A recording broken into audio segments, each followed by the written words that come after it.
May adlaw sa tanan, ako si Arlene Wallace. Gusto lang na ako nga magpahayag sa pulong sa Ginoo gikan sa libro ni Isaiah, chapter 45. Hinaot nga makatabang ni sa inyo o kung unsa man ang gusto sa Ginoo nga pahatod sa inyo nga ang inyong kasing-kasing o ang inyong hunahuna maabrihan kung unsa man ang gusto sa Ginoo nga ipadayag sa inyo. O gikan kini sa akong damgo, mga duha ka gabi na ang nakalipas, nga gusto sa Ginoo nga ipadayag ang chapter sa Isaiah. O hinaut unta nga makatabang ni kung unsa nga sitwasyon na kakaron, o makahatag sa imo og encouragement or makapag-abli sa imong kasing-kasing. Hinaut unta sa mao ni ang ginaingon sa Isaiah 45. Gipili sa Ginoo si Zero. Gipili o gimanduan sa Ginoo si Zero aron pagbantog sa kanasuran o pagpukan sa mga hari ug pag-abli sa mga ganghaan aron dili na kini sirhan. Mao kini ang iyang giingon kang Zero.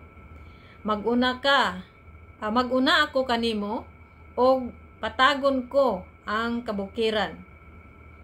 Dugmokon ko ang mga pultahan nga bronse og balion ko ang mga trangkang puthaw.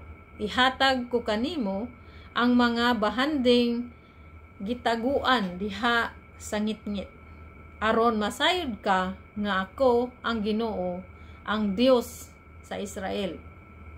Maoy nagtawag kanimo tungod sa akong alagad nga si Jacob, o kang Israel nga akong pinili. Gihatagan ko ikaw og dakong dungog bisan pag wala ka makaila kanako. Ako mao ang Ginoo ug wala nay lain. Walay Dios gawas kanako. Gilig-on ko ikaw bisan pag wala ka makaila kanako. Aron ang katawhan gikan sa sidlakan hangtod sa kasadpan masayod nga walay lain gawas kanako. Ako mao ang Ginoo ug wala nay lain. Ako'y nagbuhat sa kahayag ug kangitngit. Ako'y naghimo sa kabulahanan o sa katalagman. Ako ang Ginoo, maoy naghimo niining tanan. Ulan na kamong kalangitan, paulanag pagkamatarong ang mga langit, paabliha ang yuta aron mutungha ang kaluwasan. Og pinaagi niini patungha usab ang pagkamatarong. Ako ang Ginoo, maoy naghimo niini. Alaot ang makig-away sa iyang magbubuhat. Kay sama ra kini sa kulon nga nakig-away sa magkukulon. Moingon ba ang yuta nga kulonon ngadto sa magkukulon? Unsay imong gihimo? O may katakos ka ba? Alaot ang moingon ngadto sa iyang amahan o ginahan, nganong gipakatao paman kon ninyo. Mao kini ang giingon sa Ginoo, ang balaang Dios og magbubuhat sa Israel. Wala kamoy katungod pagpangutana kanako bahin sa akong mga anak. Ayaw ako ninyog tudloi sa akong buhaton. Ako ang nagbuhat sa kalibutan ug dili niini gibuhat ko usab ang tao. Ug diha niini gibuhat ko usab ang tao. Ang akong kamot maoy naghikyad sa kalangitan. Og ako ang nagmando sa tanan nga anaa sa kalangitan. Ako ang nag-agni kang zero. Aron tumanon niya ang akong mga tuyo sa pagpahamtang sa hustisya. Patagon ko ang dalan nga iyang agian. Turokon niya pag-usab ang akong siyudad, ang Jerusalem. Ug buhian niya ang nabihag kong katawhan. Buhaton niya kini dili tungod kay gisuhulan siya, nagingon ang Ginoo nga labing gamhanan.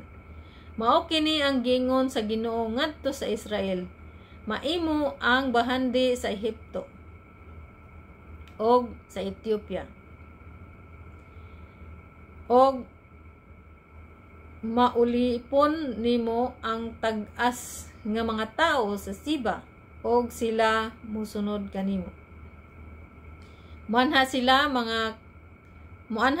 nga kinadinahan og muyukbo kanimo og moingon ang Dios naguban kanimo, gawas kaniya walay laing Dios. Ang Dios sa Israel mooy nagluwas sa iyang katawhan. Siya ang Dios nga wala magpaila sa iyang kaugalingon. Maulawan og malibog ang magbuhat og mga Diyos. Apan giluwas sa Ginoo ang Israel. Og ang maong kaluwasan mulungtad hangtod sa kahangturan.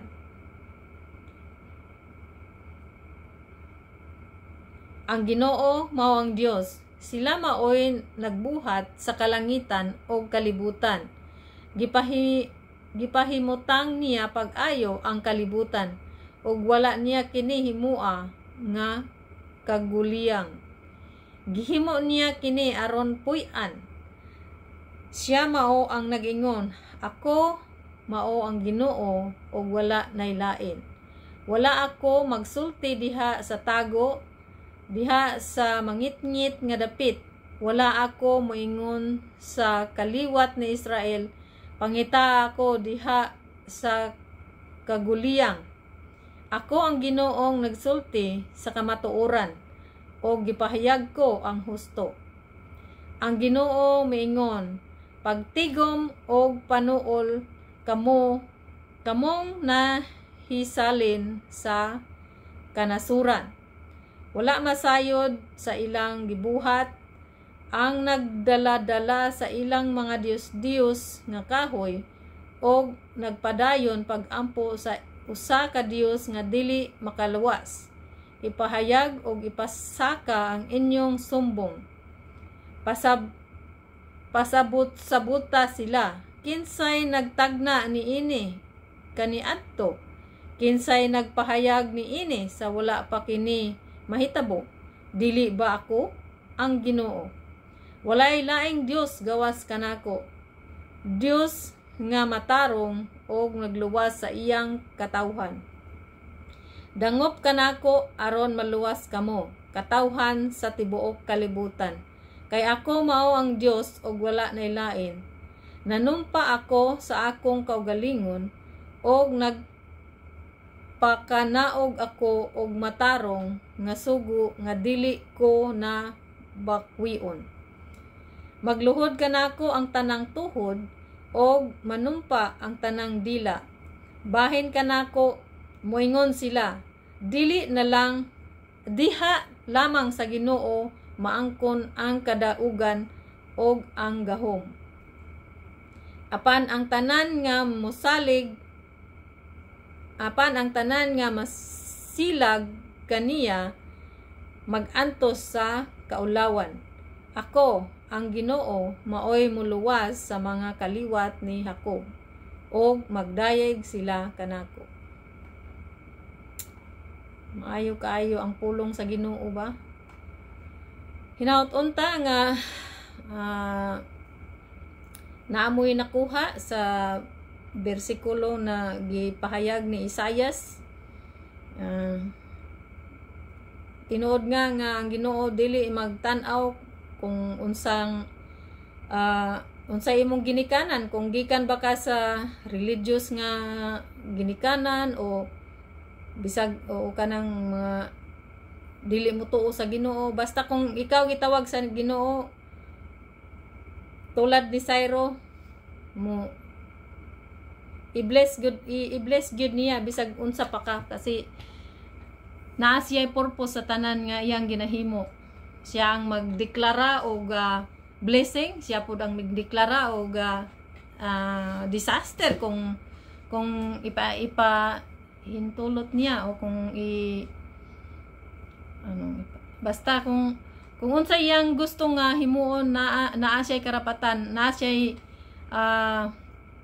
karapatan kung unsa iyang gustong himuon kay Ginoo siya. Wala tay karapatan nga mo question kung unsa may manghitabo, pero naa siya purpose sa tanan nga mga panghitabo. Og permente siya panig sa mga mutuo sa Ginoo nga bisan sa sitwasyon ani gi-bless niya ang dili mutuo sa Ginoo para i-bless ang iyang mga katawhan. So unta mahigmata kita na sa atong kinabuhi mo labay raman ta ning kalibutan nga permente ta mo tawag sa Ginoo nga mo pasakop ta niya kay siya raman ang makaluwas kanato. Ingon nga siya diha sa almost last verse na ang tanan mo luhod og mo deklara nga siya ang Dios, siya lang ang Dios, wala nay lain. At pila ka bisis niya nga ginaingon nga ako lang ang Ginoo, wala nay lain. So unta kitang tanan mo padayag sa atong pagtuo sa Ginoo nga siya lang, wala nay lain. At daghang salamat sa pagtan-aw ani nga video. May God bless you.